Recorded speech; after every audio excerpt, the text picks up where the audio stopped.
On Saturday afternoon, Black Americans in our community of Buffalo, New York, were targeted and attacked. 10 people were killed and 3 more were wounded in an act of domestic terror and white supremacy. Roberta Drury, Margus Morrison, Andre Mackneil, Aaron Salter, Geraldine Talley, Celestine Chaney, Heyward Patterson, Katherine Massey, Pearl Young, and Ruth Whitfield are no longer with us today because of the color of their skin. Remember those names, celebrate those lives. It wasn't an easy decision to come on here and do this show tonight. Our thoughts are with those lost and those affected by this senseless act of violence. You can see at the bottom of the screen that we have dedicated tonight's ticker to the various different charity and community organizations helping those affected by this tragic event. I stated on Twitter Saturday, and it bears repeating, even if I had words, they wouldn't be enough. I don't know what to say. I don't know what to do. So I have done the only thing that I can do with my power these past few days. And I encourage others to join me as well. And that has been to listen. Dave, what are your thoughts on Saturday's events and its aftermath? What you just said is exactly the approach that I think a lot of us need to take when it comes to matters like this, and it's to listen. It's to hear and not be so quick to want to have a quick reaction or a response to someone saying something that may make us, feel uncomfortable, or may make us, make us feel in a way that we just need to stop thinking about that for a second, right? We need to put ourselves in other people's shoes to the extent we can, and we never will be able to fully, but listening, hearing what people have to say, and trying to understand the emotion that people have and the feelings that people have is really something we can all do. It doesn't matter who you are. You can listen, and no one's different in that regard. And that's what I did pretty much all weekend. I listened. I didn't really say much. I wanted to hear what others were saying about the situation, others that are more affected than I am, obviously. And that's really my mindset right now. It's to kind of be an ear for people, and it's to be available in any capacity that may help someone. And whatever that capacity may be, I'm here to help. And that's all I can offer up, right? And obviously the prayers with the victims and their families goes without saying, but it's just one of those things where I wish I had an answer. I wish I had something more to add to the solution of what's happening in the country right now, but I don't have an answer, and it hurts, right? But really the focus has to be on the community that was affected here, and listening to them and being the best we can for them. And that's all I'll say about it. Yeah. And once again, just the overwhelming solidarity and support from the Buffalo community. Just when you think that like the city of Buffalo, can't top itself or can't outdo itself, they do something else. And the city of Buffalo and the community of Buffalo have really stepped up. Like I said, the bottom ticker has a ton of the various different places with which you can help via donations, whether it's food or monetary donations. Thurman Thomas, Patty Thomas have already raised over $100,000. Their website, give.thurmanthomas.com, is linked below. West Herr has donated $300,000. Micah Hyde donating portions of his charity softball proceeds. And I think something that really just came to light over the past couple of days that a lot of people didn't know about was that Tops in that East Buffalo community was in the middle of what is known as a food desert, meaning it is an area with very little supermarkets and places for people to go and get groceries. That grocery store wasn't built until 2003.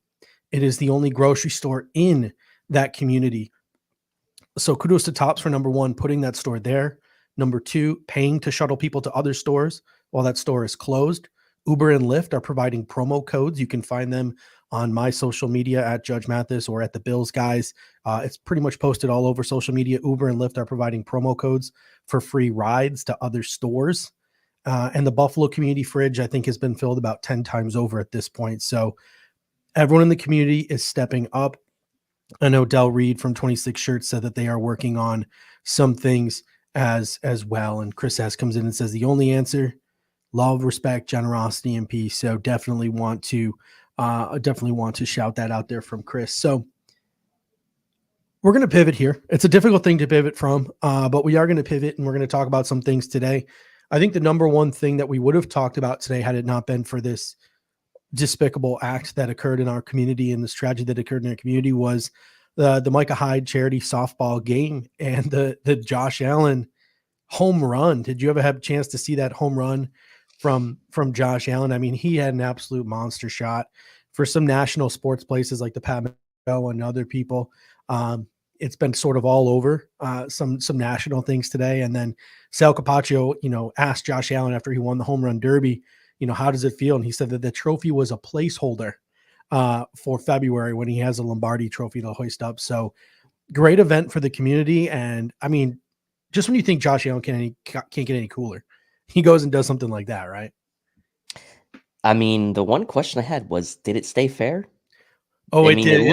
It looked like it was curving left. I don't know. I think it looked like, did it sneak around that foul pole? No, but in all seriousness, in one motion, the swing, the 360 spin, like it was all in one continuous motion, and then turned around and obviously got the fans jacked up. So, man, that was special, and the crowd there was electric, obviously, and reason to be right after that performance there. That was pretty sweet. That video, I mean, it was viral like instantly, basically, at least among the Bills fans, and I think even more nationally. So that was really sweet to watch. I mean, it's just one of those things. Like, he is so now part of this community, and just the short while he's been with this team. Now, obviously, being a megastar in the NFL helps with that, but like being a megastar quarterback in this for this franchise, I mean, say what you want about the Bills and say what you want about the small market and say what you want about the history of the team, but there is not going to be someone more revered in sports, I don't care what city you play in, than if you're an elite quarterback for this team and you can somehow find a way to bring a Lombardi trophy to this town. Yeah, and Jason says, is the video on YouTube? I'm not sure if it's on YouTube. I know Pat McAfee showed a clip of the video on his show today. So if you if Pat McAfee like time segments his show, maybe you can go into the description. I know he played it on YouTube there. You might just be able to search Josh Allen home run and find it. But I know it's all over things like Twitter. Zbot had, I don't know how Zbot, I was going to message Zbot. I was a little jealous of him. He wasn't there because he was posting videos from like Texas all weekend, and he was like visiting his mother or something, but he got someone's Snapchat video of them like right behind Josh Allen when he hit that dinger. Like, I think Zbot's video had the best view. So if you go and you follow at Zach B22 on Twitter, one of our old friends there from Fanatics does a great job. You can follow his Twitter handle, and he's got the video there, and it's just an absolute dinger. I mean, he just smoked. For anyone who's ever played softball before, it is hard to hit a softball far. Like, it's a bigger ball. It looks like it is hard to hit that ball far. And Josh Allen, I don't think it's landed yet. He absolutely smoked that thing. So that was awesome to see. QB1 being an absolute alpha.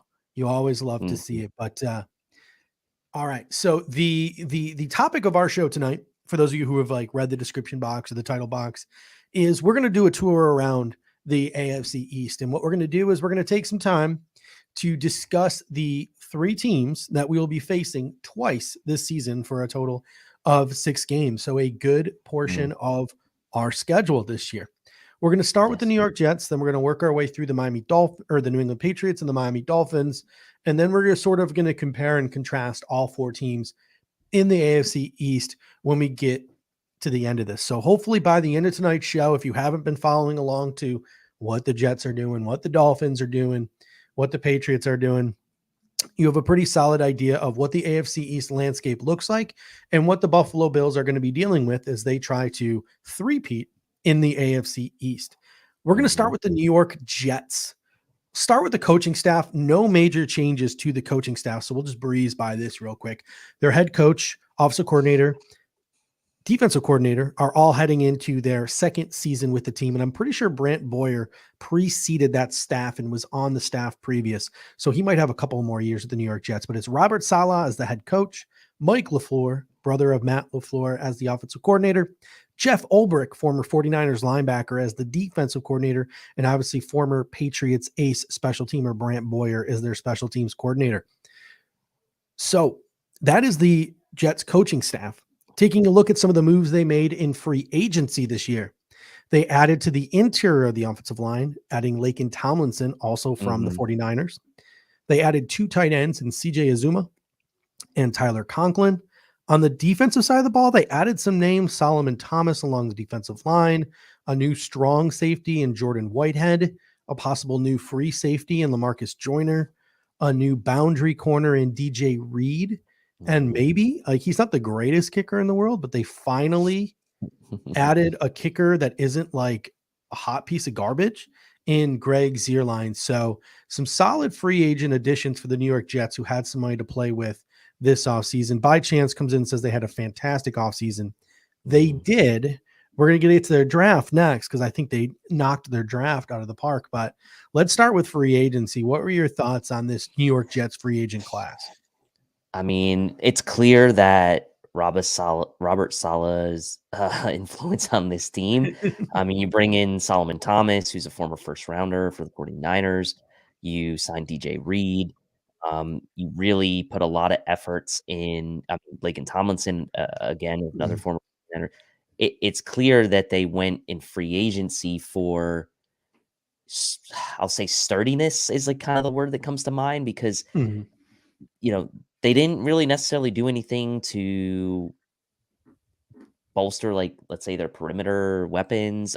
They added tight ends, they added linemen, they added obviously the 2 tight ends, Tyler Conklin being one that Bills fans were kind of maybe thinking could have a chance to come sign with the Bills. So free agent wise, the Jets added a lot.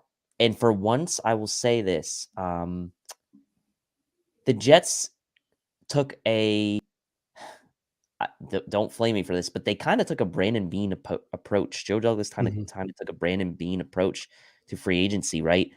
A lot of free agents, nothing like super, super flashy, but a lot of solid guys. And so I feel like the Jets kind of took the route of, like, let's try to fill holes in free agency with solid guys. We're not going to go out and, sign a Le'Veon Bell to, a $50 million contract this offseason. We're going to make solid, smart signings, and then we're going to go into the draft and just pick the best players we can. And free agency for the Jets really was successful, in my opinion. I mean, obviously they still have some depth concerns, but like, this team has really roster-wise turned itself on its head in the last couple of years. And I have to give credit to Joe Douglas and Robert Saleh being a steady presence as the head coach there. And it's clear his impression is felt with the way they approach free agency.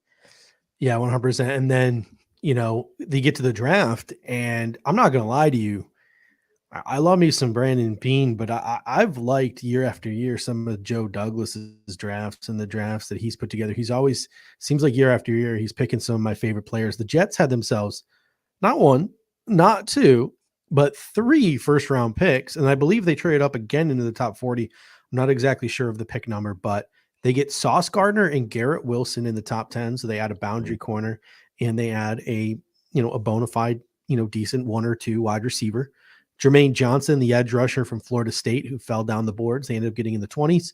They added air raid our favorite, my favorite, Breece Hall at running back.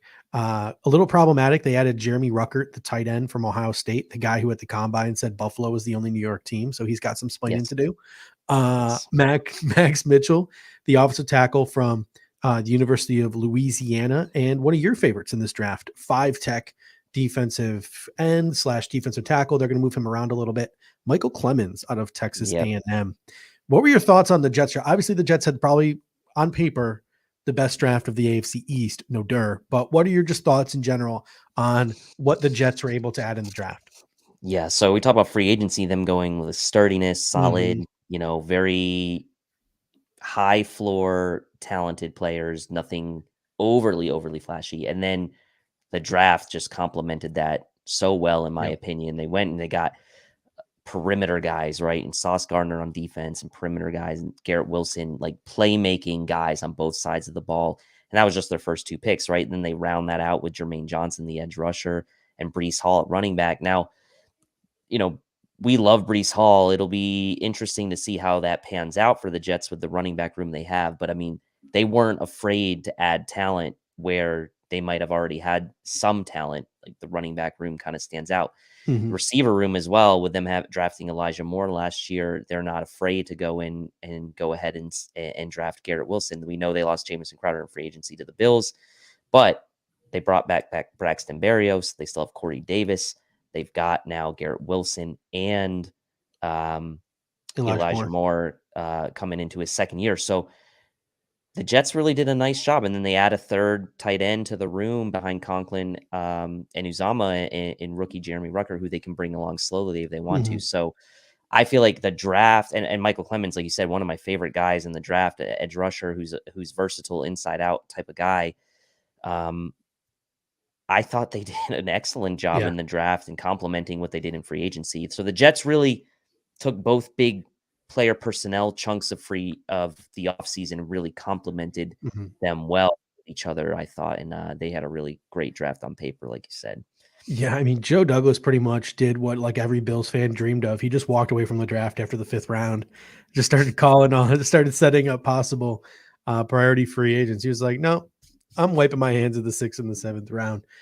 All right, so let's take a look at their offensive depth chart. Obviously, Zach Wilson coming into year number 2. He's got to be the bona fide starter. If he doesn't step up, it's Joe Flacco. Like, that is who they have. So they are all in on Zach Wilson. Their success this year depends on Zach Wilson. They didn't hedge their bets like the Miami Dolphins did with the Teddy Bridgewater. They are still all in on Zach Wilson at quarterback. Running back is probably going to be a combo between Breece Hall and Michael Carter, who is one of my favorite running backs in the league. Was really doing really well for my fantasy team, my keeper team. So that kind of stinks that Breece Hall is there now. Their wide receiver, the foursome that they have, the core 4 that they have at wide receiver, Corey Davis, Garrett Wilson, Elijah Moore, Braxton Berrios, a lot of speed, a lot of flexibility. A guy like Corey Davis is a guy who can do a little bit of everything.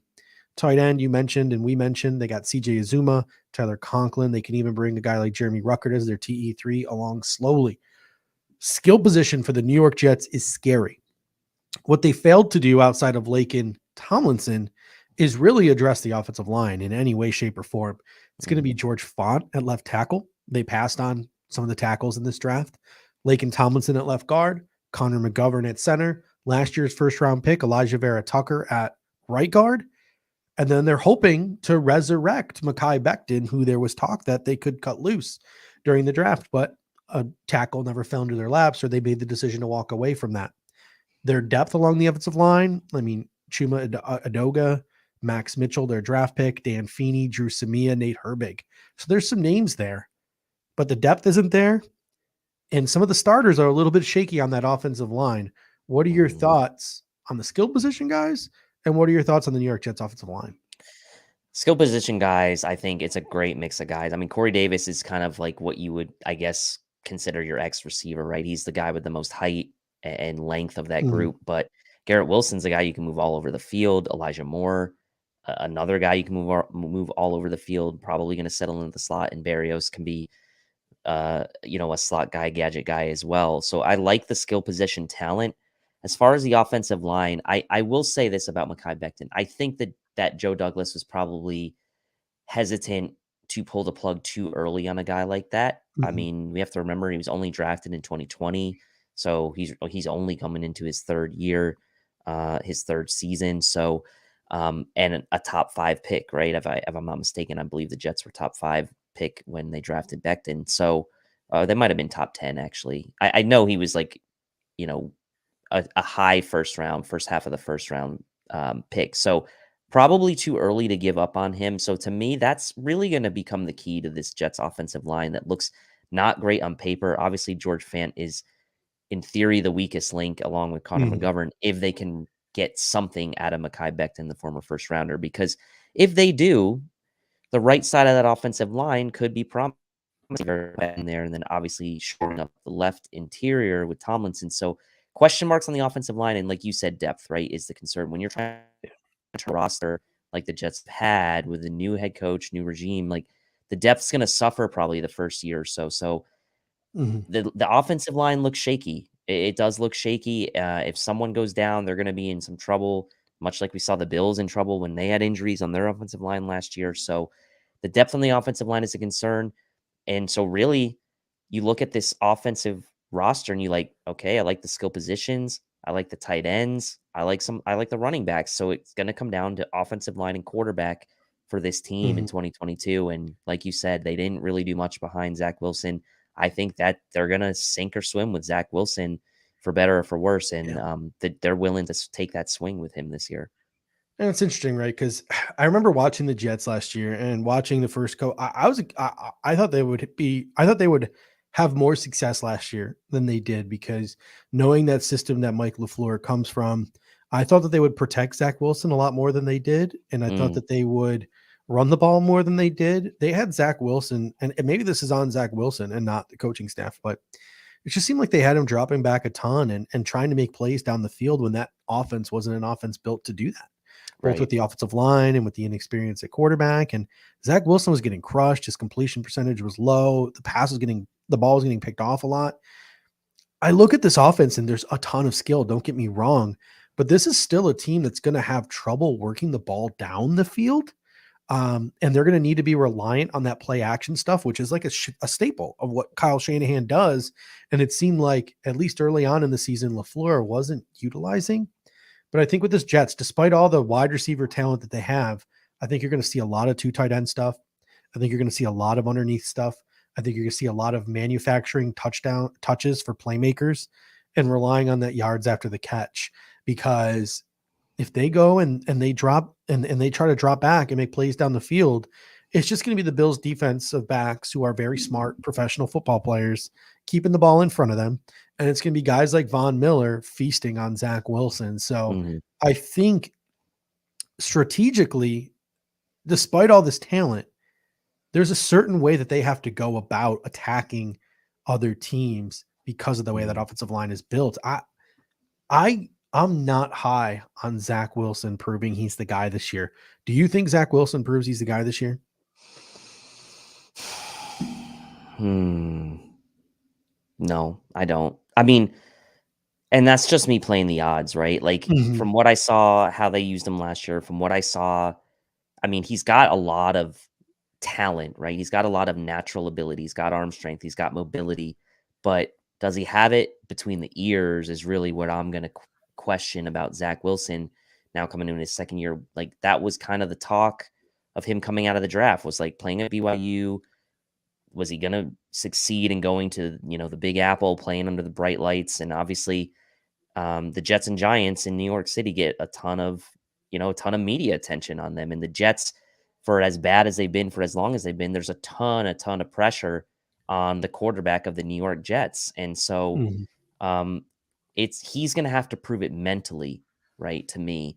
Because athletically, I think he's more than capable, but I don't know if the mental aspect of the game is there. And, when you kind of like can tell guys have the it factor, we often like marvel at the plays they can make physically, but what we don't realize, I think a lot of times, is subliminally or like subconsciously, is like that it factor comes from like being able to recognize that their mental game and seeing them, how they carry themselves and seeing how they just like command the huddle or command the team or the franchise is really what sets those guys apart, right? Talent aside. And when you combine talent and the mental side, then the sky's the limit. So it's the mental aspect that I'm going to be questioning for Zach Wilson. And I'm not saying he can't. I'm just saying mathematically the odds, I would say, are not likely.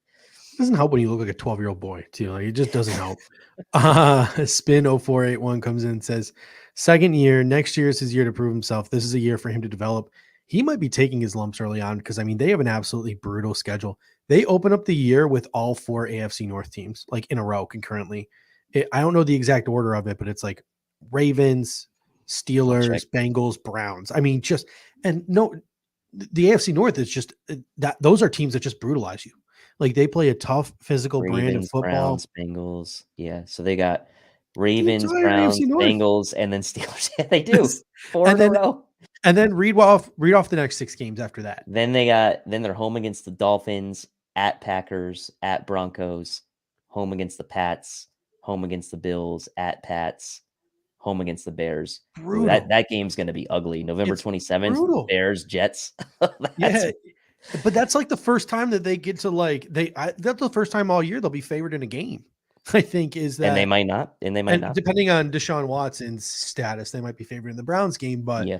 I mean, just an absolute gauntlet of a schedule for them. So I still think the Jets are the bottom feeders of the AFC East. I think that it's going to be a long road for Zach Wilson, and I think Spin might have a point there where, it's going to be the second half, if he can stay healthy, the second half of Zach Wilson's season that will really, like, how he finishes the year, that will really, I think, determine how confident the Jets feel about him heading into year 3 and whether they look to replace him or not. I mean, they have a young roster. They don't have a ton of money tied up in guys. Them in Detroit, the Jets and Detroit are the 2 teams where there's a disgruntled quarterback this year that's looking for a new home this offseason. The Jets and the Lions, I think, would be the top 2 landing spots because they have, I think, the best rosters. I mean, Dolphins too, but the Dolphins the money might be a little tight with Tyreek Hill. So it should be interesting. Looking at the Jets defense along the defensive line, Carl Lawson's coming back from injury. They have obviously Jermaine Johnson, who they drafted. They signed Vinny Curry as well. They got Jonathan Franklin Myers. So some okay edge rushers. Quinnen Williams, Sheldon Rankin, Solomon Thomas, Nathan Shepard round out the interior of that defensive line. There are some other semi-notable younger guys who could pop, but really nothing too crazy after that. There could be a guy who develops into the rotation with some of the young guys that they have back there, guys like Bradley Anai, Jabari Zuniga. Linebacker, they got CJ Mosley and Quincy Wilson. They didn't really address it. They've also got Hamza Nasidrline, Jamie and Sherwood, 2 of our draft favorites from last year, safeties who converted to linebacker. At corner, they got Sauce, DJ Reed, Brandon Eccles, Bryce Hall on the boundary, Michael Carter in the slot.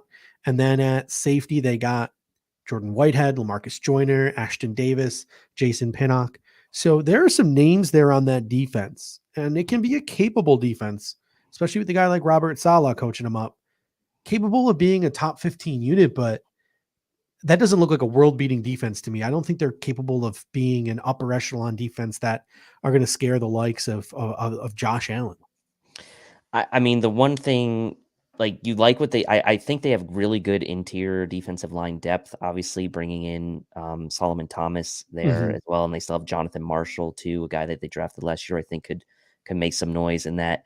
And they obviously have Quinnen Williams and Sheldon Rankins, who they signed. So I like the way their interior of the defensive line looks, but I feel like I'm a broken record for the last 3 years talking about the Jets defensive line. It's like their strength has been on the interior for what feels like years now. And I know they have Carl Lawson coming back from injury and they drafted Jermaine Johnson, but, like, are the Jets going to be able to generate pass rush, right? From the edge? That's the thing that, if you look at this Jets roster and you start poking holes in where they might be deficient, it's like, I don't know that they really have, like, a bevy of edge rushers that are going to scare you at least right away, right? Jermaine Johnson could develop into something really good. And Carl Lawson was a great signing a year ago, but he's coming off injury. And I'm wondering the depth behind Lawson. Obviously you mentioned John Franklin Myers, but, like, is it going to be enough to consistently get pressure on the quarterback? And then, like you said, at Jermaine linebacker, Johnson's got to develop quickly. yes, correct. And then at linebacker, like you said, behind, like, other than CJ Mosley, you have some converted safeties that are only going to be in their second year, rookies last year, and Quincy Williams. So, I mean, CJ Mosley is going to have to hold it down for them. Yeah. And they've had really been so uber reliant on CJ Mosley for that defense that you see what happens to that defense when he's when he's not there. Now, I love Sauce. I love the draft pick there. And their secondary looks like it could be capable, and they have some Yeah. nice depth pieces with Ashton It, Davis, like you mentioned. there are some things that look a little interesting because, like, it's CJ Mosley, Mhm. Quincy Wilson at linebacker. Then it's Hamza Nasidrline and Jamie Sherwood. Those are two converted safeties. I'm Yep. looking. I think there are a couple guys who are listed on the initial depth chart who could move around a little bit. DJ Reed is a smaller corner. Could DJ Reed move into the slot? Could DJ Reed move to safety? You Mhm. have Lamarcus Joyner listed as free safety 1. Could maybe Ashton Davis, a bigger safety, be used as a linebacker like Hamza, Jamie, and Sherwood? So there are some guys like DJ Reed and Ashton Davis who, when the season starts, they can move around a little bit from their assigned depth chart positions. And Right. Michael Carter is a very good slot too. He developed really well for them, the late round pick out of Duke, but they lack alpha power, right? They have to hope Sauce develops quickly and Jermaine Johnson develop quickly. They have to hope that Quinton Williams takes another step. They have to hope that Carl Lawson comes back 100%. And they have to hope that, like, CJ Mosley stops aging. Like, there's a lot of Yes. things that have to go right for these Jets to really put up a fight against the likes of, don't get me wrong, like I said, they could be a top 15 unit, but to put up a fight against the likes of Josh Allen and the Buffalo Bills offense. Yeah, I mean, though, like the last thing you mentioned, I think is crucial and Mhm. maybe like can't really be understated is CJ Mosley, right? Like if he's the leader on the field too for Yes. them, right? A lot of young guys. I mean, Quinnen Williams is a great player, but he's not really like the alpha leader type on the field. Mhm. That's CJ Mosley for you if you're the Jets, and maybe that could be Sauce Gardner one day, but right now it's CJ Mosley, and if he's critical to the Jets' success on defense.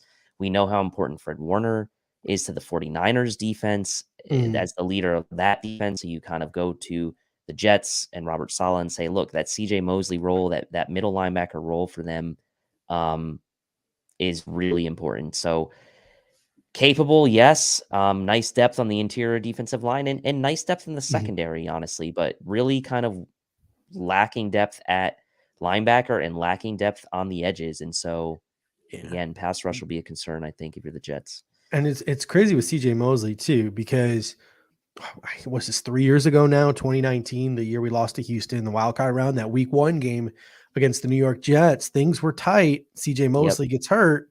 Yep. Josh Allen starts to find some success. But Yep. fast forward 3 years later, what does Josh Allen do the best? You saw it in that New England Patriots wild card game. If you don't have good coverage linebackers, Josh Allen's going to eat them for breakfast. That's how far he's come as a quarterback. So CJ Mosley aging, it's Quincy Williams, sort of a theme of the AFC East that we're going to get into, whether it's Miami or New England, didn't really Mhm. address their linebacker positions, at least their coverage linebacker positions, the guys who drop back. So that's the one thing for each of the AFC East defenses that Josh Allen can really exploit. But speaking of things that AFC East teams have in common, special teams, real quick, all 3 AFC East teams outside of Buffalo have really solid units, solid return man, a solid kicker, a solid punter. The Mhm. Jets adding Greg the Leg Zerline. They got Braden Mann. They got Braxton Berrios returning kicks and punts. So a solid unit for the Jets that can flip a close game. Zerline, I think, is slightly on the decline. He's been Yeah, bouncing it's around now still a couple, better than the but dues that they've he had. who was it? Matt. It was like Matt Amendola, right? A rookie last year Yeah. was their kicker, but like, yeah, Zerline's an upgrade over that. But man, Mhm. I don't know. Greg the Leg kind of feels like he's entering that like Steven Hauschka territory where his like leg might be shot. I don't know. He Mhm. wasn't super accurate last year, so we'll see. Let's hope.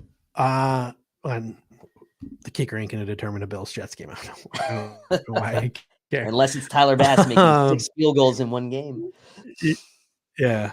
On to the New England Patriots. On to the New England Patriots now.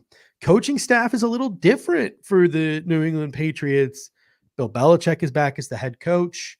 Cameron Archibald is the special teams coordinator. They don't list a defensive coordinator, even though it looks like play calling responsibilities are Steve Belichick's, and Gerard Mayo also plays a large role.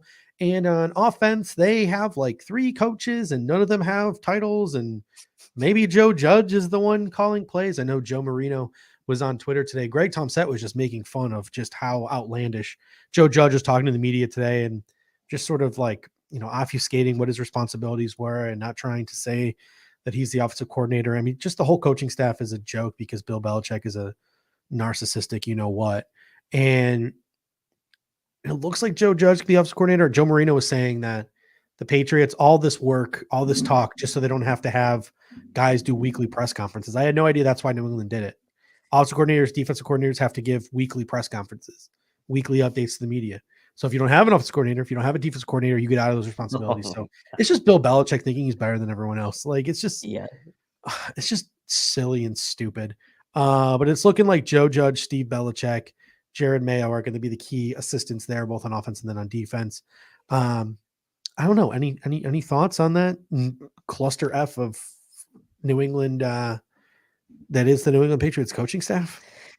Not so much on the coaching staff. I mean, I will say this about the Patriots coaching staff, like outside of Josh McDaniels kind of being a mainstay, other than the kind of stints he took in Denver and with the Rams, the coaching staff around Belichick has kind of been a revolving door for the better part of 2 decades anyway. So I'm not really reading too much into sort of what's around Bill Belichick as much as I would for other teams. He's still the CEO, the ultimate decision maker, all these things. So until he's gone, changes around him, I don't read too much into them for that reason. All right. Looking at the New England Patriots additions, I say additions because it's more than just free agents. They made a couple of trades this offseason. Via trade, they added wide receiver Devontae Parker from the Dolphins. Still mad at the Dolphins for giving Devontae Parker to the Patriots for practically nothing. Mack Wilson from the Browns, the linebacker.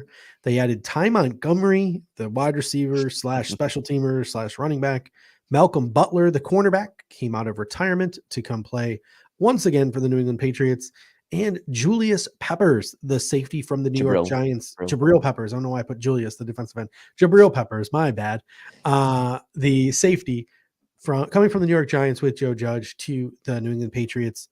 Thoughts on their free agent class? There was definitely no Julius Peppers-esque signing in that free agent class there for the New England Patriots.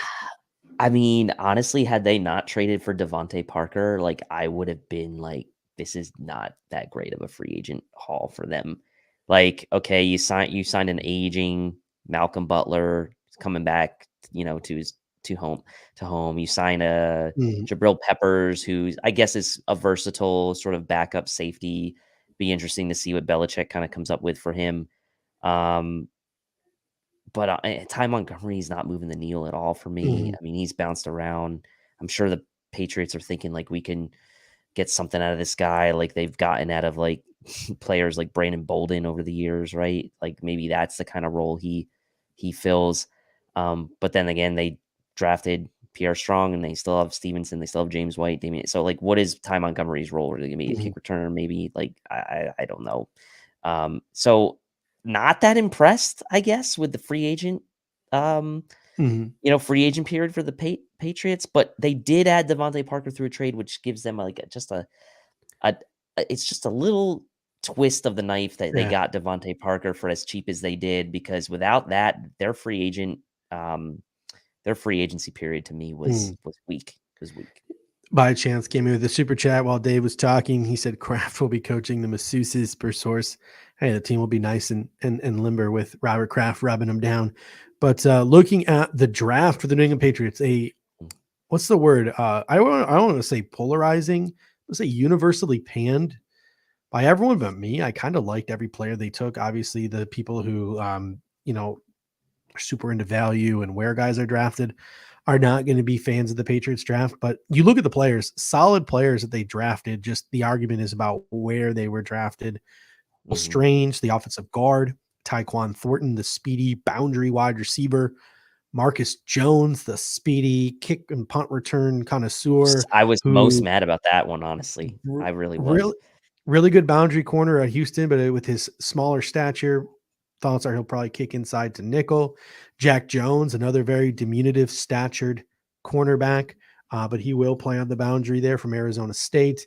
Pierre Strong Jr., the running back, Bailey Zappi, the quarterback, Kevin Harris, the running back, Sam Roberts, a defensive tackle, Chasen Hines, a guard, Andrew Stuber, a guard tackle. So, I mean, you look at this Patriots draft, 3 offensive linemen, 2 running backs, and then speed.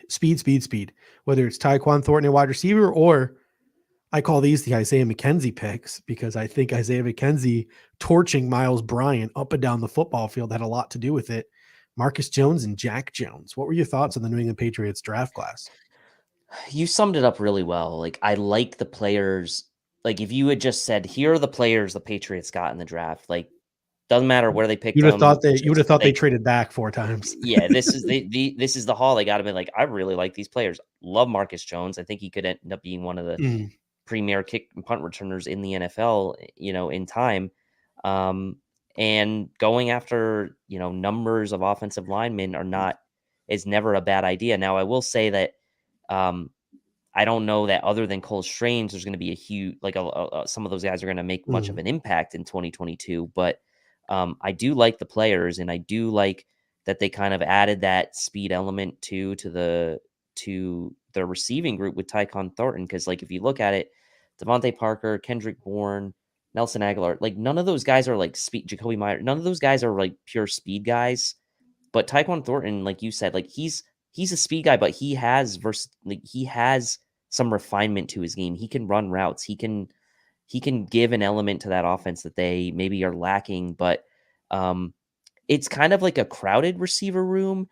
It's like not top heavy, but it's not like bad at the bottom either. Like, it's a very like steady receiver room that doesn't scare you too much, but it's really deep. So I like what they did there. And then I liked Pierre Strong Jr. too. And like, we know the Patriots are one of the better teams at using multiple running backs in different roles. But everyone is all on this train of like, well, they already have Damian Harris and they already have Ramondre Stevenson. Like, what are they doing? They don't care. How many times have we said, like, they have Sony Michel, and then care. Damian Harris comes in. So a guy like Damian Harris, who's I believe in a contract year, that dude could be out of here by week 3, and it could be Pierre Strong Jr. and Ramondre Stevenson toting the rock for the team. Like, by the time the Bills play the Patriots, like, Damian Harris might not even be part of the equation. Like, that is just, you're right. They don't care about that kind of stuff. And they see sort of the burn and churn of running backs with the best of them. That's what they've been known. Other than James White in the Bill Belichick, they just keep him. Who's still there as their he's still there. Speaking of James White, let's run through the offensive depth chart here. Mac Jones is the undisputed starting quarterback. Bailey Zappi was brought in to be a backup. Let's just be real. Like, I understand that. Like, I understand the jokes. I understand the jokes, but Mac Jones is the dude. Running back, they have Damian Harris, Ramondre Stevenson.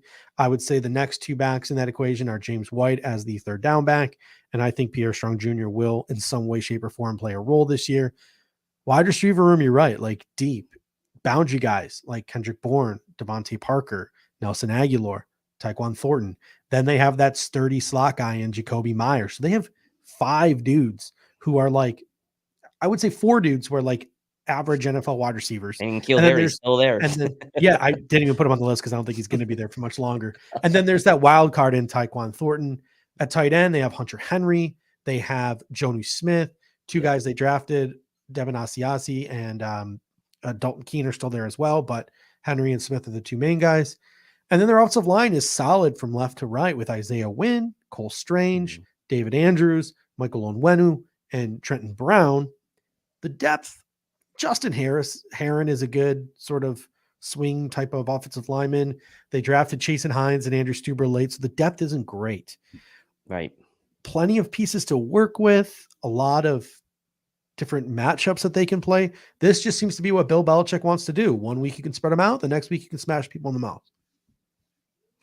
Yeah, I mean, it's deep at the skill positions, right? Deep at tight end, deep at running back, deep at receiver. Is there a alpha playmaker anywhere though out of the skill positions? I don't know that there is. I think you're going to get a lot of steady, consistent production from guys, especially with Mac Jones thrown in the wall. And it kind of fits, right, with Mac Jones' style. Yep. Like, the players they've put around Mac Jones fit what he does, right? Ball placement, accuracy, getting the ball out quickly, putting the ball in good spots. Like, the players they put in this offense, they've put to complement Mac Jones' strengths. And so, Mm-hmm.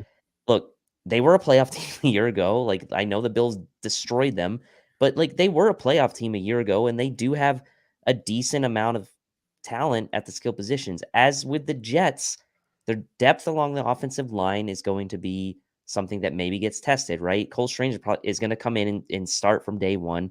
And then you have two other rookies in immediate backup spots behind, whoever starts at right guard, whether that's Strange or Onwenu, and then Trent Brown at right tackle is likely going to be Andrew Stuber Mm-hmm. as the backup. So, again, injuries to that offensive line. This is a team that probably is built to, I don't want to say overcome, but like, should they have injuries on the offensive line, I don't know that it affects them Mm-hmm. as much as it would other teams. I'll say that because of the way that they're kind of set up offensively with their skill position players. And Nathan Q coming in saying deep doesn't always mean good, guys. First of all, tell my wife that. But second of all, you're exactly right. You're exactly right with you look at Mac Jones, right? It's a lack of versatility that your offense has when Mac Jones is the quarterback. He does not have off script ability.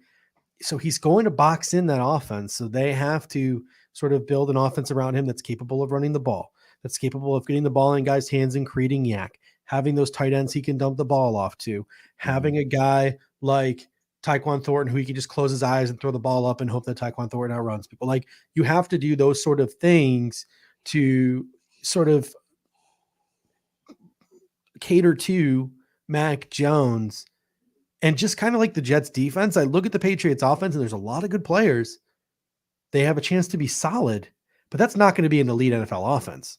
No, it's not going to be elite NFL offense, but it can be a frustrating offense to play if you get them on the wrong day or if they're actually in a rhythm. Like, that's the type of offense that could go on like a 15 play drive, convert like 4 third downs and just make you freaking crazy. Right. Mm-hmm. But they could also be an offense that goes 3 and out like 4 straight drives. So, I feel like if they're in a rhythm and like Mac Jones is kind of delivering on time balls and they've got those kind of bigger body boundary guys and they've got those bigger tight ends like Hunter Henry, he's got guys to dump the ball off to and out of the backfield like James White, Pierre Strong, and Damian Harris and Ramondre are capable early down back. Like, they've got enough around him where they can be a frustrating offense to play if they have a good day. Like, that's for sure.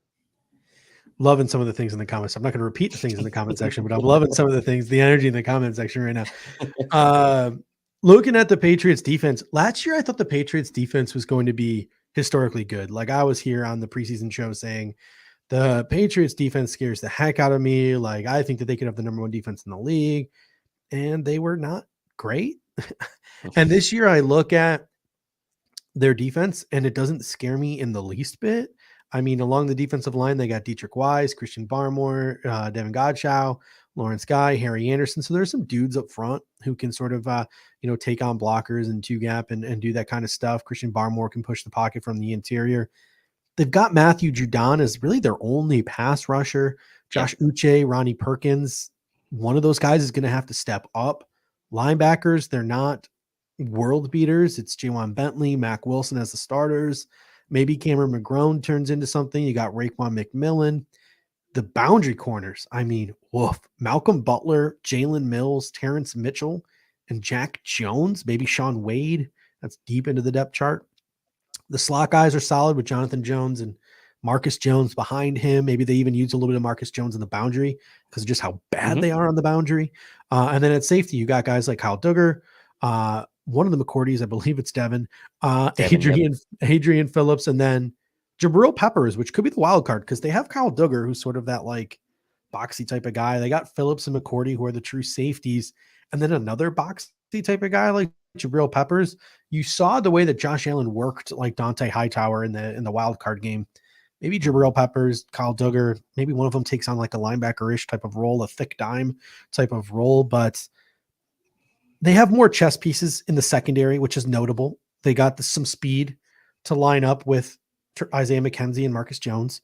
They got some size to maybe match up with some people like Jabril Peppers, but diminished talent on the boundary. They still lack speed at linebacker. Only one dominant pass rusher. This New England Patriots defense does not scare me in the least bit. What are your thoughts on this Pats defense? Linebacker seems very weak. Secondary aging, at least at the top end, with Malcolm Butler, McCourty, Phillips.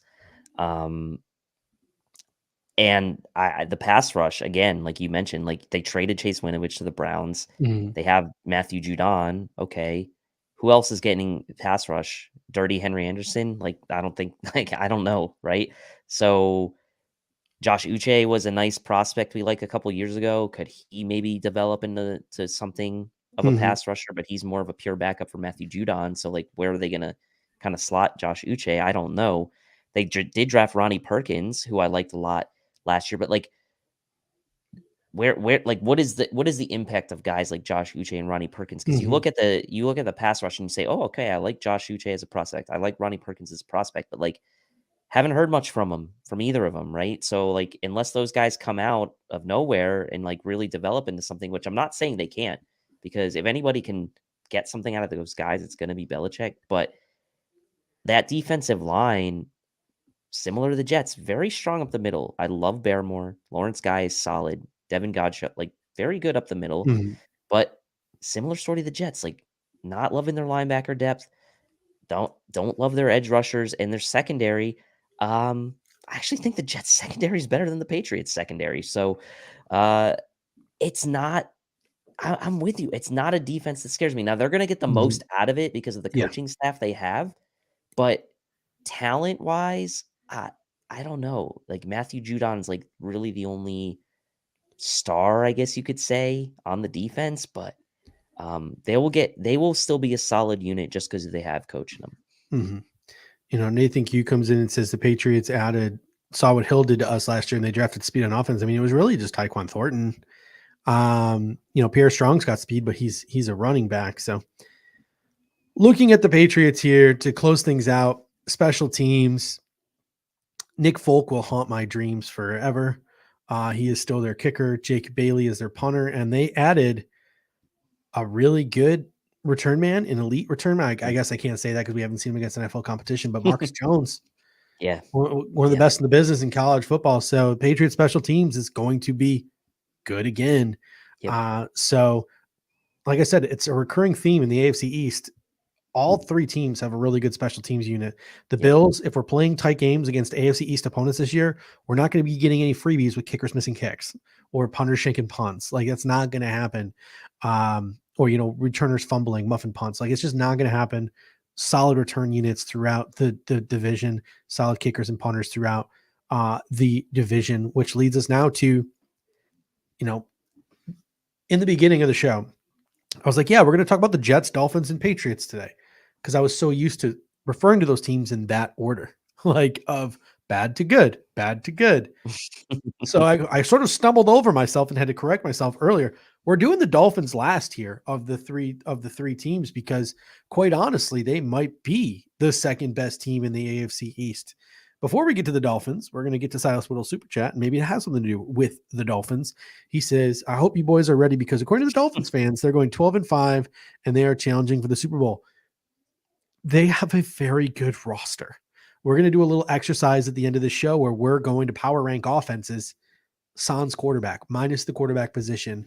I think the Dolphins roster might be better than the Bills roster. They are a very talented football team. But at the end of the day, they have Tua Tagovailoa and we have Josh Allen. And they showed exactly how much confidence they have in Tua when they brought in Teddy Bridgewater in free agency. So it's going to be super interesting to see how that team gels and how that team responds. Let's start with the coaching staff. Mike McDaniel comes in as the head coach, replacing Brian Flores. Frank Smith is his offensive coordinator, but I do believe it is Mike McDaniels who will be calling the offensive plays. They retained both Josh Boyer, the defensive coordinator, and Danny Crossman, the special teams coordinator. What are your thoughts on McDaniel, and what are your thoughts on him retaining his DC and the special teams coordinator from the Brian Flores staff? Well, I mean, this defense was very good for 2 years in a row. I mean, they were like not necessarily in 2021 as far as being like elite, but in 2020, I mean, they were like the number one defense in the NFL, if I'm not mistaken. I mean, they were Mhm. very good. And I think it's smart of Mike McDaniel's because look, first year head coach, young guy, probably wants to keep some semblance of continuity in the building. The players really kind of bought into some of that coaching staff. Like, obviously the situation with Brian Flores kind of losing his job has its own talking points. So I feel like Mike McDaniel's in a way is kind of trying to appease maybe the locker room a bit or kind of just show like, hey, like, I understand kind of what happened here. This is a very good team. I'm not going to try to rock the boat too much my first year as a first year head coach and as a younger guy who's probably still looking for guidance. Can I say he's maybe like in a little bit over his head? Time will tell, right? Yeah. I don't know. A lot of people like Mike McDaniel's a football mind, but is he ready to be a head coach of an NFL team? Like, I don't know. So I think Mhm. it was kind of smart for him to do that. It's not common when a new coach comes in, but you also have to remember, like, this wasn't one of those situations where it was like brand new GM, brand new, like it was like they just replaced the head coach and then Yeah. he kind of made some decisions. So, um, I don't know, man. Mhm. I like honestly, like I'll say this right now, like I would have been more threatened by this Miami Dolphins roster had Brian Flores still been the head coach. Yeah, I mean, it's tough, right? Because like he was the head coach, but there was just that revolving door at offensive coordinator. Yep, Like I that's don't think true. I That's would true. have been. I think they could have done better at head coach, but it really should be interesting. Like Mike McDaniel is obviously like a favorite because of his press conferences, but he's also sort of just a strange dude. So Yeah. it'll be interesting to get a read on him, how the players respect him, how the players sort of warm up to him and sort of the culture he creates. I think he did a good job keeping Josh Mhm. Boyer. And I mean, I don't like Danny Crossman, never have, but I mean, he's a dude in this league who coaches special teams. And, but Josh Boyer is a really good defensive mind and he kept him on staff. So I think that was a good move. Just Yep. realizing like, hey, it ain't broke, don't fix it. Free agency is where it gets crazy. Any day coming in, talking about all the different weapons they have on offense. A lot of them were added via free agency this year. I mean, Mhm. this is free agency / trades, offseason additions of veterans galore. I mean, this list is absolutely insane. Tyreek Hill via trade. Cedric Wilson, slot receiver, very good slot receiver for the Dallas Cowboys. Teron Armstead, a franchise left tackle. Connor Williams, a left guard. Teddy Bridgewater, a backup / future starting quarterback who will be the closer until he becomes a starting quarterback. 3 running backs and Chase Edmonds, Sony Michel, and Raheem Mostert. Yep. Fullback Alec Ingold. They just signed yesterday edge rusher Melvin Ingram, and they added a new punter in veteran Thomas Morstead from the Saints. I mean, just absolutely crazy offseason veteran additions for the Miami Dolphins. What do you think about it? I mean, the Miami Dolphins clearly feel like they were in a position to put a roster around Tua where they could make a playoff run, right? That like Mhm. you don't make these kind of moves unless you feel like this is a team. Like you don't go out and trade for Tyreek Hill and give him that massive contract if you don't feel like you're a playoff caliber team right now. So you do that. Mhm. I mean, Teron Armstead, maybe one of the most under the radar free agent signings of the entire offseason. I mean, they just drafted Austin Jackson in 2020, but when you have a chance to get Teron Armstead, you take that chance. And their offensive line looks solid, right? As far as the rest of the Mhm. free agent signings, like the running backs you mentioned, like the last couple years, it's been what like Kalen Ballage before he went to the Chargers, and Miles Gaskin, Yeah. and guys like like Salvin uh Ahmed. Salvin Ahmed, or even like Matt Breida for Yeah. and but now you had Chase Edmonds, you had Sony Michel, you had Raheem Mostert. Like you've added like an influx of talent, Mhm. albeit like it's not upper echelon talent, but it is talent nonetheless. And Chase Edmonds was a very nice complimentary piece in Arizona with James Conner. Raheem Mostert has, when healthy, shown that he can be a Mhm. very capable running back. And Sony Michel is kind of a plotter, but um, he can be reliable at times. So, maybe Miles Gaskin kind of got the raw end of this deal, but like the Dolphins did um, the Dolphins did what a lot of teams aren't Mhm. going to do in Yeah. today's NFL, and that's sign multiple running backs in free agency. So, Mhm. And then obviously the Melvin Ingram news just broke, Yeah. which kind of hurts because I thought he could have been a Bills target this offseason, but It obviously would have been nice to slot him and Von Miller there with some of the guys, especially with just like sort of the question marks surrounding some of the youth. But hey, the Bills are betting on the youth at edge rusher. Miami's draft, Channing Tindall. Their draft was Tyreek Hill. Channing Tindall, Eric Izukanma, a wide receiver that we talked a little bit about. Kendall was a fan of his. Cameron Good, a late depth linebacker, and Skylar Thompson, a quarterback, in the last round of the draft from Kansas State, a guy who I really liked at the East-West Shrine game. Didn't think he was a draftable quarterback, but I liked him. Yep. So, I mean, is one allowed to have a thought on the Dolphins draft class? I mean, I guess we're just so used to seeing giant lists to see that is a little. It's hard. It is definitely kind of a lot different from how I was viewing the Dolphins draft class from a year ago, because we remember a short year ago they were there with the 3 first rounders, and they obviously collected on Jalen Waddle and Jalen Phillips and Javon Holland. I think Javon Holland was the second rounder, but still, they kind of pivoted very quickly away from kind of cashing in that draft capital to then turning to free agency and trade capital. So if you include Tyreek Hill in with the mix, it makes the class look better. But like Channing Tindall was probably my favorite player, like individually of all the players they drafted. I liked him. And then I actually like a couple of their UDFAs more than some of the guys they drafted. I like Andre White and I like Verone McKinley. Were 2 guys that I thought were draftable. Kellen Deach, another one, a good one there. So look, the Dolphins somewhat punted on the draft this year because they got Tyreek Hill, but it doesn't like what was weaker, the Dolphins draft class or Tua's arm? Wow. I'll say Tua's arm. Matt 716 comes in and says Miami just did what the Patriots did a couple of years ago by throwing money at the wall and seeing what sticks. I will make the argument that I do think the players they added were a lot better. Like the Patriots were paying average players a lot of money. Paid like Aguilar and Kendrick Bourne. Like Miami paid Tyreek, Teron. I would argue Connor Williams is an upper echelon player, Cedric Wilson. Yeah. And it's not even like they gave Cedric Wilson or Connor Williams a crazy contract. It's not even like they gave Chase Edmonds a crazy contract either. So I would argue Miami spent their money more wisely. I think some of the contracts they gave to the lesser guys were of decent value, and the guys they did spend on are legitimate franchise players. So I think it's a little bit different, but you're right. And you know, who was it? Vlad was in the comment section as well, saying they won the offseason. Yeah, this is true. Scary on paper. What's it going to look like in reality? So let's take a look at the offense on paper. At quarterback, you have Tua, at least to start the year. But then behind him, you have Teddy Bridgewater.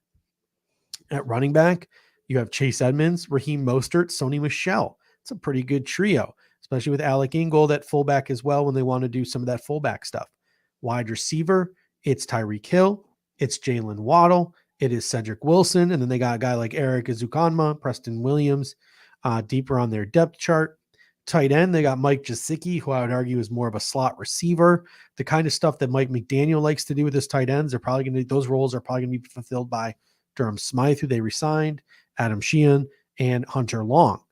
And then their offensive line from left to right, Armstead, Connor Williams, Michael Dieter, who's a pretty decent center, Robert Hunt, and Liam Eichenberg. The depth isn't great because Austin Jackson is a turnstile, and they got Solomon Kinley, but they at least got some game experience. Greg Little's there too, and I don't think he's going to make the team. They got speed with all capitals, like in Tyreek Hill and Jalen Waddle. They got the personnel to be multiple because I think that they got the running backs and the tight ends to do that. I think the only thing holding this offense back is the quarterback. Like, can Tua be that facilitator? Because right now the key to beating this offense is keeping everything in front of you and affecting quarterback. Yep. And I think that the Dolphins are a talent wise in the way their makeup are a better version of what the Jets are putting on paper right now. And I say that because the Jets did a nice job in rounding out the receiver room. They went out and they got the tight ends. Their offensive line isn't as good as the Dolphins, and Zach Wilson maybe has more question marks than Tua right now. So the Dolphins are kind of like maybe a couple steps ahead of the Jets as far as their talent, but they're kind of in a similar position where it is going to come down to the quarterback. I like what the Dolphins did. Obviously, I think, having to deal with Tyreek Hill, whatever you want to say about Tua, like, it is annoying to now have to deal with Tyreek Hill. Jalen Waddle is a very good player. He had a very nice rookie season. Cedric Wilson, very good slot receiver. They still have some depth with Preston Williams. They have that sort of Swiss Army knife in Lynn Bowden Jr. We'll see what they can develop out of him. And they drafted Eric Ezukama, like you mentioned. Mike Gesicki has given us fits in the past, maybe not so much recently, but he has given us fits, and they have a deep tight end room and a promising prospect with Hunter Long. So, like, they do have a nice roster on offense, but I mean, there's probably more pressure on Tua this year than there is on Zach Wilson, honestly. Like, there has to be. There's more pressure on Tua Tagovailoa than any player in the National Football League. Yeah, wow. I really think that. You're right. I think you're right. He has 95% of the world is literally thinks he's a joke. And then there's the 5% of people in Miami that are members of QAnon that think he'll maybe turn into Alex Smith. There's no more pressure on any single player in the National Football League next year than Tua Tagovailoa, in my opinion. But their defense is scary, man. I mean, I look at it's just, I'm trying to struggle with words because they're still weak in a certain spot. But I mean, there's some really good players on this defense. Defensive line, they have two pretty solid waves. The first wave, it's Emmanuel Ogbah, Raekwon Davis, Christian Wilkins. Then they can rotate in Zach Sealer, John Jenkins, Adam Butler. So they got some good depth along the defensive line. Edge rushers, they got Melvin Ingram, Jalen Phillips, Andrew Van Ginkel. Linebackers is where they're a little weak. Jerome Baker, Landon Roberts, Samuel Agavon, and Channing Tindall. Maybe one of those guys pops. Who knows? Then their DBs, they're good. Xavier Howard, Byron Jones, Noah Igbenogany, Nick Needham in the slot. Three solid safeties in Javon Holland, Robert Jones, and then Eric Rowe. Eric Rowe will probably play a little bit of nickel for them as well. So just two solid waves along the defensive line. They got pass rushers with Pop. They're still lacking playmakers at coverage linebacker, but just a really, really solid defensive group. And it's not surprising at all that they retain Josh Boyer. Not surprising, and it's hard to poke holes in this defense, even at the depth. I mean, and just adding a guy like Melvin Ingram, like at the middle of the offseason, like it stings. Getting Ogbah back, I mean, that was probably the odds-on favorite to, like, as far as teams signing him to get him back. I would have thrown some dollars at him. Obviously, we got Von Miller, so it didn't matter, but it would have been nice to see Ogbah leave to go to like an NFC team, but staying there, it hurts. I mean, I think he's a really good player. I'm not going to kind of hide my feelings on sort of how I feel about him. I think he's a really good player. Christian Wilkins in the middle there, another really good player that people thought maybe at the time was a reach, but he's turned out to be like a really solid player. And then the secondary is like, reminds me of those New England secondaries of old. Like, this is a very good defense with depth. I mean, you have undrafted guys like Verone McKinley, who like that's like your third, fourth, fifth, sixth, like that's solid. That's solid. And so the only place where I can really poke a hole in this defense is maybe at linebacker and maybe the depth at linebacker, like you said. But with that really good defensive line and a really good secondary, I mean, you're going to be able to poke holes in any NFL roster. Like, it's hard to poke a lot of holes in this defense. Caleb Schmidt coming in saying, y'all deserve it for this joke, for that joke. 2-9 isn't one I've heard before. That killed me. Love the breakdowns of other AFC East teams as well. Thank you, Caleb. 2-9 is actually, I heard it first from Nate Geary over at WGR. I think Marcel Louis-Jacques might be talking about it a little bit as well now that he covers so many Dolphins, but definitely not something that was created on this show. So don't go telling people that we created we coined the term 2-9 because it's definitely something we have heard from others. But thank you, Caleb.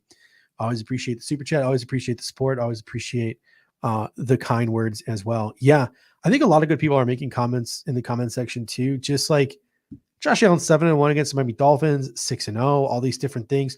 They lost maybe the brain trust of that defense and a guy like Brian Flores. Remember that guy who shut down Sean McVay in the Super Bowl? Like, So people, Brian Flores really is like that dude when it comes to coaching defenses. But on paper, man, it's scary. But then again, last year on paper, I was like, I almost pooped my pants over the New England Patriots defense. So you got to let it play out the football field. And it's one of those things where I keep thinking to myself year after year, when is the fact that Josh Allen is our quarterback going to fully sink in? Because remember last year? Remember before the Pittsburgh Steelers game last year? You were so How confident and cocky I was. So cocky. It's just like, whenever it finally sinks in, I'm going to get humbled again. So I'm never going to let it sink in. But that's also the Enjoy problem. this ride, like you said. But that's also a problem because like I'm going to die an early death because like I'm just going to have like all of these like heart problems from all of this anxiety that I just hold within me. So it should be one day I'll be playing. So like they made the 6-part 30 for 30 on the Last Dance with the Bulls. One day they'll make a 6-part 30 for 30 about how Josh Allen led the Bills to Super Bowl, and I'll just have it be playing on all my TVs throughout my house on repeat, and I'll be happy. Again, the recurring theme for the AFC East, really solid special teams. Thomas Morstead has always been a good punter for the Saints. It'll be interesting to see him kicking more outside, even though it is in Miami. Jason Sanders, really good kicker. I think he had a little bit of a down year last year. I didn't go up and double check his statistics, but very good kicker, at least 2 years ago. He's a good kicker. Yeah, and he's just a solid kicker. And then they got Jalen Waddle and Tyreek Hill who can return. So like they're set in the return game as well. So again, all three AFC East teams have solid. Javon Holland can return punts as well.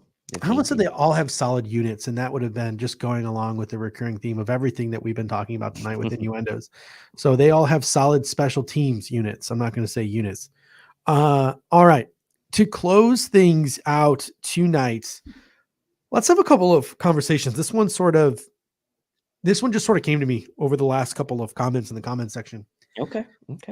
Bills 6-0 2 years ago against the AFC East, 5-1 last season against the AFC East. What do you think the Bills' record in the AFC East is going to be this season?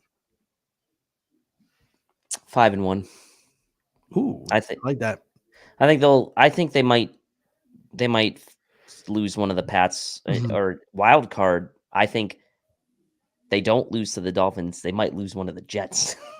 But no, 5-1. I think if they do lose one, it'll maybe be to the Pats on the road on that Thursday night game after Thanksgiving, where they have like the short turnaround time, even though it is a week. But having to go from Detroit, coming off the Thanksgiving holiday, back on the road to play the Pats on prime time Thursday night football, maybe that would be slip up. So I'll say 5-1. Absolute worst case, as Matt says here, 4-2. But I think 5-1 is a reasonable prediction for the division. Yeah, I want to say 4-2, but a lot of people coming in now. Nathan Q says 6-0, so we can be 17-1. Silas Whittle says 6-0. How dare you count the Win Bowl Wizard of Oz game? 5-1 sounds correct. I think you'll have one slip up at least. But again, if the Buffalo Bills want to, I'm struggling right now, right? So like, I'm watching the NBA yesterday, and I was watching the Bucks game, and I saw a team like the Bucks who sort of struggled through the regular season, sort of growing pains, all these different things, and then they had to go play a Game 7 in Boston last night, and the crowd was just too much for them. They went and they got beaten down, and the defending champs of the NBA going home early. When no one else thought they would. I think in large part due to the fact that they were playing on the road. I think if they were playing at home, they would have a better chance of winning that basketball game.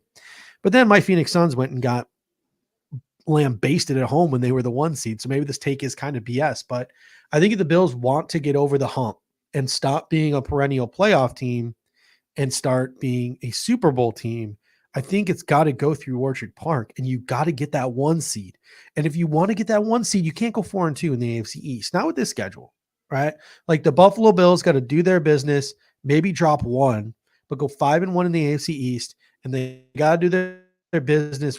We mentioned it down the stretch, the last final 10 games of the season, and they got to do their business. The Bills, they have to get the 1 seed this year. I shouldn't say they have to, but I think it's really important for their success if they get the 1 seed. So I'm going to agree with most of the people in the comment section. We'll go 5-1.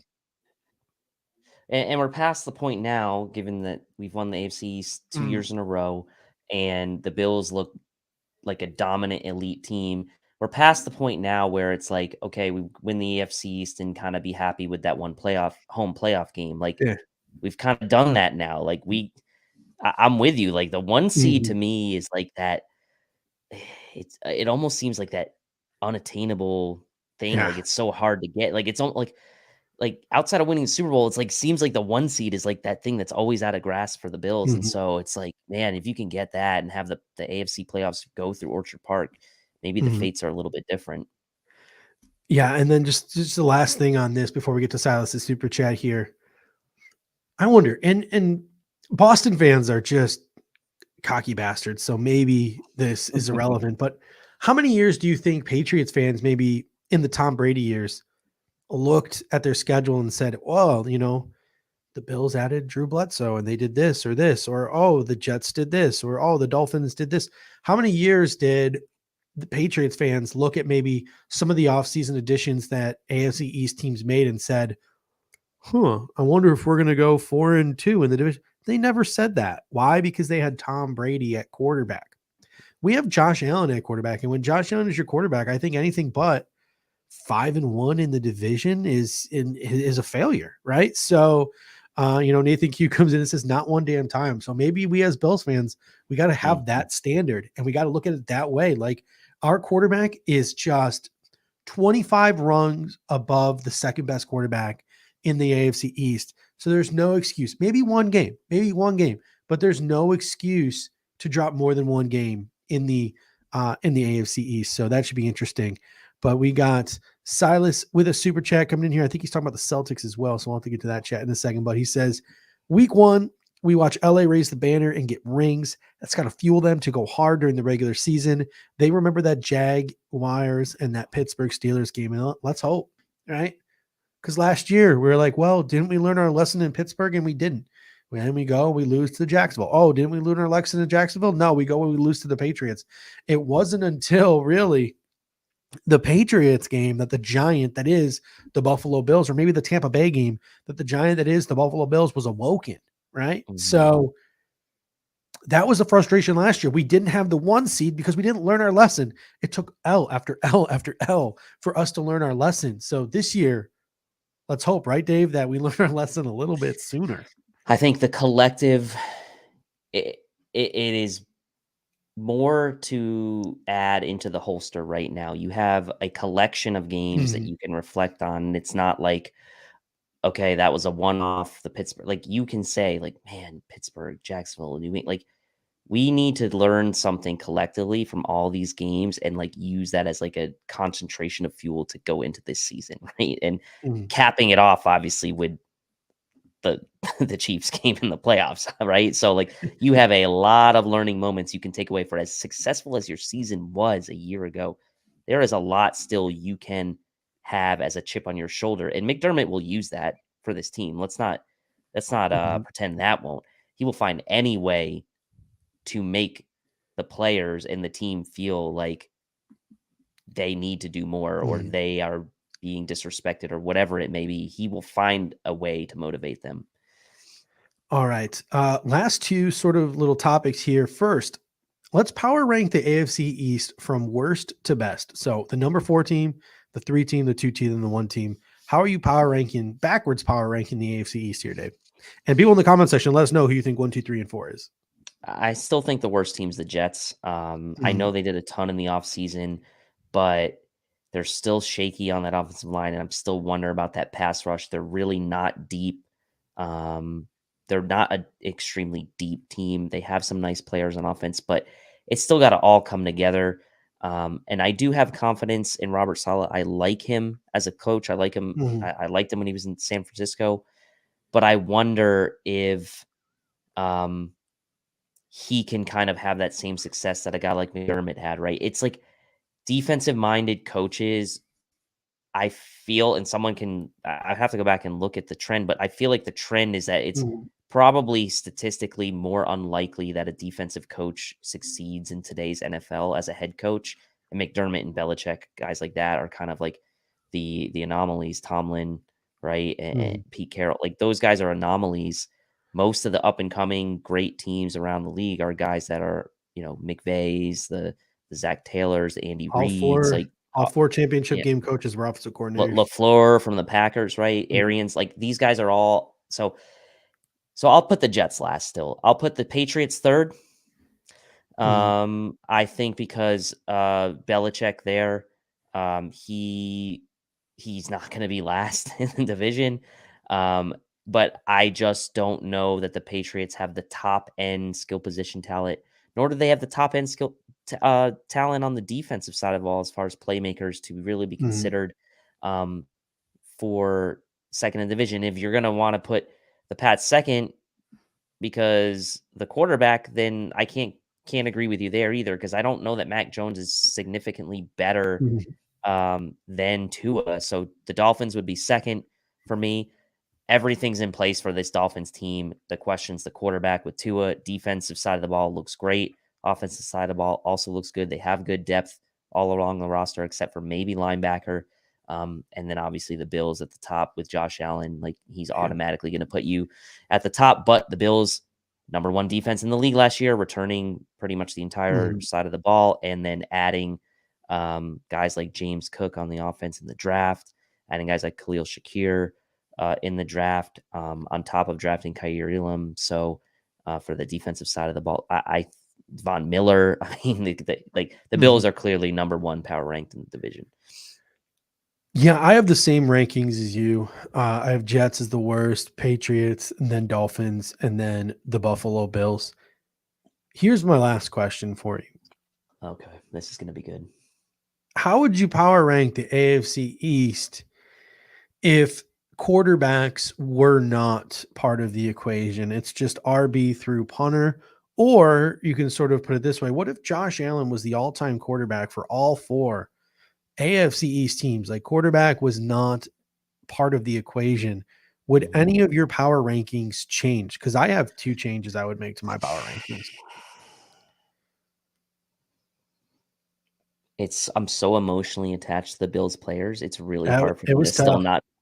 still not to put the Bills one. So I will still put the Bills one because they were the number one defense in the league last year. And I still think skill position talent between Diggs and Knox and Gabriel Mm, Davis and Crowder and Isaiah McKenzie, and even though their running backs aren't fantastic, they did add James Cook, and they still have a pretty good, at yeah. least looks like a good offensive line in the season. So I'll still put the Bills number one. I'll put I think, honestly, I would have one change. I'd put the Jets third and the Patriots Yep. last. I made that change as well on my power ranking because the So only reason I Bills, think Fins, Jets, I, Patriots. I think Jets Patriots, like, you think about coaching staff when you think about the difference between the Jets and the Patriots. Like, you just know Bill Belichick's going to have a plan to at least make that respectable. And number two, you think quarterback, where even though Zach Wilson has the higher ceiling than Mac Jones, you kind of have confidence that Mac Jones could, like, mitigate that offense, right? Like, he can do things enough to keep games close and keep them around 500. Whereas Zach Wilson, if he clicks, that team could have success, but if not, they could just fall off an absolute cliff. There's a wide So, range of outcomes, I think, with the yeah, Jets. which and just a smaller range of outcomes for the Patriots. So, yeah, I would flip the Jets and the Patriots if quarterback wasn't part of the equation. But you mentioned the emotional attachment. I would put the Dolphins ahead of the Bills. I would, and I don't like saying it, and I hope I'm wrong, and I'm hope we can do just like we did a couple of years ago when I said that I thought Kyler Murray was better than Josh Allen more than a couple of years ago. This was 4 years ago, and I'm still getting roasted for it. Like, I hope, like, we can clip this and everyone can call me a stupid doo-doo face a year from now, but, like, I just look at the talent they have at running back. They have three boom, boom, boom running backs that I think can be an effective part of a Mike McDaniel offense. The speed that just can't be taught at wide receiver to go along with possession receivers like Zach Wilson, Mike Gesicki, a franchise left tackle in Teron Armstead, and then you got Connor Williams. I think they can manage the right-hand side of that offensive line. And then defensively, I think Jalen Phillips is a monster. They had Melvin Ingram. Yep. If it's just a 1-year fix, they're really solid along the front, and they just got some hosses in that defensive backfield too. So I would say the Patriots or the Dolphins have a better roster than the Buffalo Bills outside of quarterback. But hey, that is why we're lucky to have Joshua Allen as our starting quarterback, because Even if like, hey, our fourth receiver isn't as good as their fourth receiver. Maybe, you know, our depth along a certain position group isn't as good as their depth along position group. Our quarterback, 30, 40 rungs above your quarterback on the quarterbacking ladder. And that means a lot in the National Football League. So thankfully we have that as Bills fans. What a time to be a Bills fan right now, right? I mean, like, enjoy this with Josh Allen because it's not going to last forever. Hopefully it lasts for a really long time, but soak it in. Just soak it in. All right, ladies and gentlemen, we will be back on Thursday when we will be breaking down the AFC North because we're playing all 4 AFC North teams, not in a row like the New York Jets, but we are playing all 3 or 4 AFC North teams. So we'll be breaking down, just like we did here, we'll be breaking down the Browns, the Steelers, the Ravens, and the defending Super Bowl runner-ups, the Cincinnati Bengals. So we'll be doing that on Thursday, plus any other news and notes that might hit the news feed between now and then. I can't believe we went an hour and a half without mentioning the Bills signed some of their training camp trial players. Will Ulmer, Prince Emili, the guy from UB, Vaughn, and there was another defensive tackle from Coastal Carolina whose name I can't remember. Bills made 4 signings today, so that was pretty big as well. Can't apologize for taking an hour and 27 minutes. Do they have what, 1 roster spot open now, or do they have 90? I don't have my depth chart in front of me, but I believe they have 1 roster spot still left. Maybe it's for Joe Hayden. JC Treader still sitting out there, even though some of the rumors are flying around that JC Treader could be heading to Miami. Just another one that would not sit well with me. I like Michael Dieter though, so I'd be fine with them if they kept Michael Dieter at center. But yeah, ladies and gentlemen, thank you so much. We really appreciate it. If you could please, if you're listening to this in podcasting form, subscribe, give us a nice 5-star and a review. If you're listening to this on demand, leave a comment in the comment section. We'll make sure we get back to you. Smash that like button. And if you're listening live, first of all, thank you for sticking with us for this full hour and a half. Appreciate each and every one of you. Smash that like on your way out. Feel free to leave a comment section once this feed is no longer live, and say this at the end of every show. If you enjoy this and you think somebody else might enjoy this, give the episode a share. Tell a friend, tell a family member, shoot a text. Let them know about everything going on here at the Air Raid Hour. They can join us every Monday and Thursday at 9 p.m. Eastern Time. Any parting thoughts here, Dave? It was good to go through the AFC East because it really does put things into perspective to show how lucky we are to have Josh Allen, because all 3 teams really did a good job in the offseason in making themselves better. And the Bills did too. Okay. But when you have Josh Allen as your quarterback, everyone else is constantly playing catch up. And that's like what you said when the Patriots had Tom Brady.